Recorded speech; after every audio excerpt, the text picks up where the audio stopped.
The NBA that you know is a complete lie. 7 veto trades almost broke this league, and one secret phone call killed the biggest one ever. What I'm about to say is gonna make half of you furious. The media, they want you to believe that the league's history was built on fair competition. But what they're not telling you is the championships, the dynasty, and the GOAT debate itself. All of it was decided in a secret phone call and backroom vetoes. And today, I'm gonna expose the NBA and show you the receipts.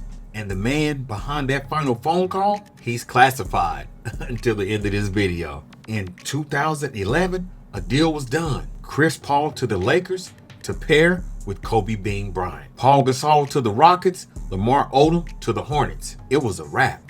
But then, Commissioner David Stern stepped in.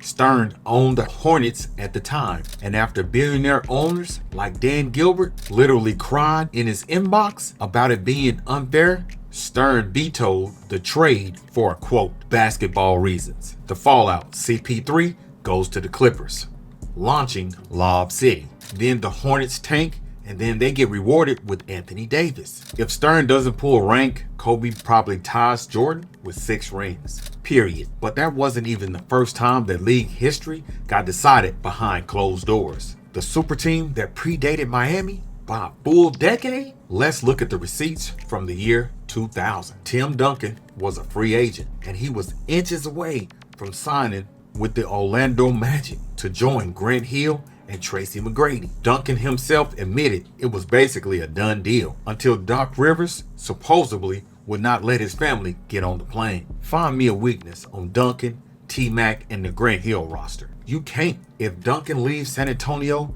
Greg Popovich never becomes a god. Manu and Tony Parker, they just become regular guys. And the Lakers probably run off 8 straight finals in the West. Duncan's stand, it didn't just save the Spurs, it saved the entire balance of the league. Now this one is straight up betrayal. 1994, Jordan is off playing basketball, and Jerry Krause, being Jerry Krause, he tried to trade Scottie Pippen to Seattle for Sean Kemp. And here's the part that nobody talks about. Michael Jordan supposedly told the Sonics head coach George Karl to take the deal. Jordan said, "You'll be getting the best of it." But when Jordan came back, he admitted that he probably would not have came back if Pippen was gone. Let that sink in.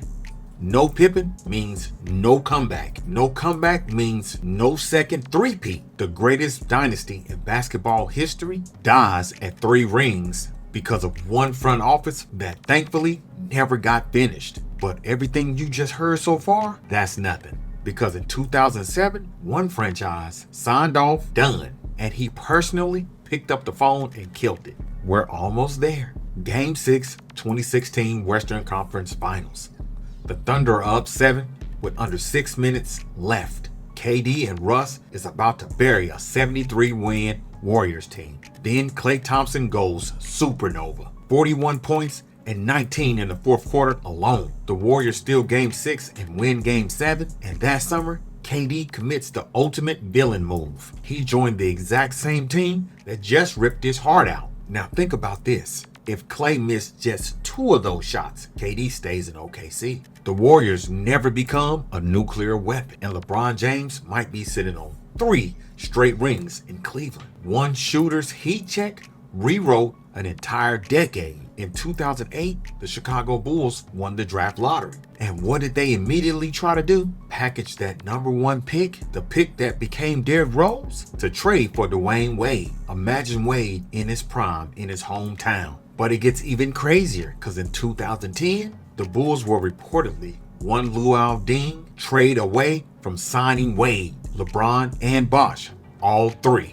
The Heatles almost happened in the freezing cold of Chicago. Miami's entire billing era only exists because the Chicago Bulls couldn't close the deal. And speaking of LeBron almost changing zip codes, the blockbuster to end all blockbusters. In 2007, Kobe Bryant was absolutely done with the Lakers front office. That's not my own opinion. You can listen to the man himself. Kobe said, "I would like to be traded, yeah." Yeah, I would like to be traded, yeah. Kobe was stuck carrying Smush Parker and Luke Walton. So the Lakers picked up the phone and they called the Cleveland Cavaliers. They actually floated trading Kobe Bryant for a 22-year-old LeBron James. The Cavs, they said no, right on the spot. Then Cleveland flipped it and tried to pair Kobe with LeBron. The Lakers said no way. If that swap would have happened, Bron never lands in Miami. Kobe might win a ring in Cleveland.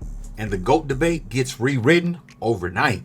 But Kobe staying in LA mattered because of what happened next. This is the phone call. The biggest almost trade in NBA history. It was Kobe Bryant to the Pistons in 2007. The deal was done. Rip Hamilton and Tayshaun Prince and a stack of picks headed to LA. Kobe to Detroit. But Kobe had one weapon that nobody could veto. A no trade clause. Kobe picked up the phone and called the front office and killed the deal himself because Detroit was not on his list. And because he said no, the Lakers panicked and traded for Paul Gasol. And then Kobe walked away with 2 more rings. If he says yes, he's battling LeBron in the East for at least a decade.